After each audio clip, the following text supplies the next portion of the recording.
friends, welcome to Secret of Samaiyal. இன்னைக்கு நம்மளோட சேனல்ல நாம பார்க்க போறது ஒரு சைனீஸ் இந்தியன் ஃபியூஷன் ரெசிபி. இது ஒரு ஸ்டர் ஃப்ரைட் சிக்கன். இதை விட ஈஸியா ஒரு சிக்கன் ரெசிபி இருக்கவே முடியாது. அவ்வளோ ஈஸி, சிம்பிளான இன்கிரீடியன்ஸ் வச்சு செம டேஸ்டியா ஒரு சிக்கன் ரெசிபி நம்ம செய்ய போறோம். இதை வந்துட்டு நீங்க சப்பாத்தி, ரோட்டி, ரைஸ் எதுவும் கூடனாலும் வச்சு சாப்பிடலாம். இல்லைன்னா நீங்க அப்படியே ஒரு ஸ்டார்டர் மாதிரி கூட சாப்பிடலாம். வீடியோக்குள்ள போறதுக்கு முன்னாடி நீங்க சேனலுக்கு இப்பதான் முதல் முறையா வரீங்கன்னா வீடியோ கீழே இருக்க சப்ஸ்கிரைப் பட்டன் மறக்காம பிரஸ் பண்ணிக்கோங்க. பக்கத்துக்கு நோட்டிபிகேஷன் பெல்லையும் மறக்காம கிளிக் பண்ணிக்கோங்க. அப்பதான் ஃபியூச்சர் நோட்டிபிகேஷன்ஸ் உங்களுக்கு உடனே வந்து சேரும். சரி வாங்க, டிலே பண்ணாம இந்த சூப்பரான இந்தோ சைனீஸ் ஸ்டர் ஃப்ரைட் சிக்கன் எப்படி செய்யலாம்னு பார்க்கலாம். சிக்கன் பிரெஸ்ட் போன்லெஸ் பீசஸ் எடுத்துருக்கிறேன். இந்த மாதிரி பைட் சைஸ் பீசஸா, இந்த மாதிரி சின்ன சின்ன பீசஸா இந்த மாதிரி வெட்டி வச்சுக்கோங்க. மேரினேஷனுக்கு நம்ம ஒரே 1 டீஸ்பூன் சோயா சாஸ் சேர்த்து நம்ம இதை கலந்து வச்சிடலாம். ஜஸ்ட் ஒரு அரை மணி நேரம் இது வந்துட்டு இப்படியே ஊறட்டும். நல்லா மிக்ஸ் பண்ணி வச்சுக்கலாம். வீடு சோயா சாஸ் இல்லைன்னா இந்த சோயா சாஸை ஸ்கிப் பண்ணிட்டு நீங்க இதே ப்ராசஸ்ல நீங்க செய்யலாம். அதுவும் நல்லா இருக்கும். இதுல வந்துட்டு லைட்டா அந்த ஒரு சைனீஸ் டச்சோட இருக்கும் இந்த ஸ்டர் ஃப்ரை. இப்போ இந்த சிக்கன் இப்படியே ஊறட்டும் ஒரு அரை மணி நேரத்துக்கு. பேன் அடுப்புல வச்சிருக்கேன். ஒரு டேபிள் ஸ்பூன் அளவுக்கு எண்ணெய் விட்டுக்கோங்க. எண்ணெய் வந்துட்டு நல்லா சூடாகணும். நல்லா ஹீட் ஆயிடுச்சு. இப்போ இந்த ஸ்டேஜ்ல கொஞ்சம் நிறைய பூண்டு, ஒரு 7-8 பல் பூண்டு இந்த மாதிரி பொடி பொடியா நறுக்கி வச்சிருக்கேன். அதே மாதிரி கொஞ்சமா இஞ்சி, ஒரு சின்ன துண்டு இஞ்சி, அதையும் இந்த மாதிரி ஃபைனா சாப் பண்ணி வச்சுக்கோங்க. இந்த இஞ்சி பூண்டு ரெண்டையும் எண்ணெயில போட்டுக்கலாம். இது கூடவே ஒரு 2 பச்சை மிளகாவை இந்த மாதிரி ஃபைனா சாப் பண்ணி வச்சிருக்கேன். அதையும் சேர்த்திக்கலாம். லேசா வதங்கி நல்லா அந்த இஞ்சி பூண்டோட மனம் வரும்போது ஒரு வெங்காயத்தை இந்த மாதிரி கொஞ்சம் சின்ன சின்ன டைசஸா வெட்டி வச்சிருக்கேன். அதையும் சேர்த்திக்கோங்க.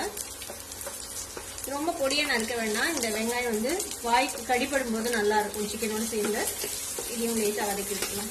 வெங்காயம் லேசா வதங்கினா போதும், ரொம்ப நேரம் வதக்க வேணாம். ஜஸ்ட் ஒரு 30 செகண்ட் மட்டும் வதக்கிக்கோங்க. இப்போ நம்ம மேரினேட் பண்ணி வச்சுக்கோல சிக்கன், இது வந்துட்டு நல்லா ஊறிச்சு ஒரு அரை மணி நேரம். மேரினேட் பண்ணி சிக்கனை இதில் சேர்த்திடலாம். சிக்கனையும் இதோட சேர்த்து வதக்கிடுங்க. நம்ம எடுத்துக்கிறதுக்குள்ள பிரெஸ்ட் பீஸ்ல நான் வந்து ஒரு 150 கிராம் அளவுக்கு எடுத்துருக்கிறேன் சிக்கன். சிக்கனோட கலர் மாற வரைக்கும் அதை நல்லா ஹை ஃப்ளேம்லயே வச்சு நல்லா வதக்கி விட்டுருங்க.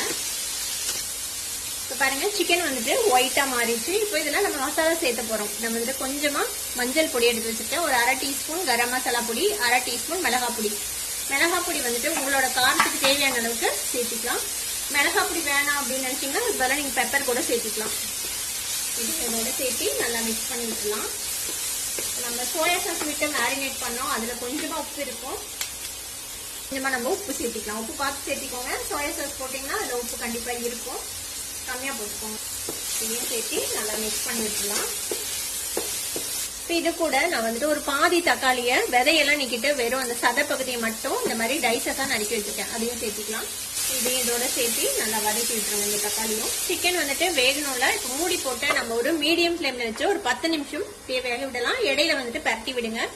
இது இப்படியே வேகட்டும். ஒரு 10 நிமிஷம் ஆச்சு. நம்ம ஓபன் பண்ணி பார்ப்போம். பாருங்க, லேசா அந்த பிரவுன் ஸ்பாட்ஸ் வந்து நம்மளோட சிக்கன் வந்துட்டு சூப்பரா குக் ஆயிடுச்சு. நான் சொன்ன மாதிரி ஓவர் குக் பண்ணாதீங்க. இந்த அளவுக்கு கரெக்டா குக் பண்ணி எடுத்தாதான் அது நல்லா இருக்கும். இதுக்கு மேல கொஞ்சமா சாப் பண்ண கொத்தமல்லி தலை போட்டு நம்ம இறக்கிடலாம். அவ்வளவுதான்.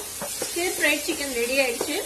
இது வந்துட்டு நீங்க சப்பாத்தி, ரோட்டி அது கூட வச்சு சாப்பிடலாம். இல்லை ஏதாவது ஒரு ரைஸ் கூட நீங்க வந்துட்டு சைட் டிஷ்ஷா வச்சு சாப்பிடலாம், நல்லா இருக்கும். அவ்வளவுதான், நம்ம அடுப்பு ஆஃப் பண்ணிடலாம். இந்த ஈஸியான ஸ்டர் ஃப்ரைட் சிக்கன் ரெசிபியை நீங்களும் ட்ரை பண்ணி பாருங்க. ட்ரை பண்ணி பார்த்துட்டு எப்படி இருந்தது அப்படி எனக்கு கமெண்ட்ஸ்ல ஃபீட்பேக் கொடுங்க. வீடியோ உங்களுக்கு பிடிச்சிருந்ததுன்னா சப்ஸ்கிரைப் பண்ணிக்கோங்க. பக்கத்துக்கு நோட்டிஃபிகேஷன் பில்லையும் கிளிக் பண்ணிக்கோங்க. அப்பதான் ஃபியூச்சர் நோட்டிஃபிகேஷன்ஸ் உங்களுக்கு கூடவே வந்து சேரும். லைக் பண்ணுங்க, ஷேர் பண்ணுங்க. தேங்க்யூ ஃபார் வாட்சிங் வீடியோ. Bye by.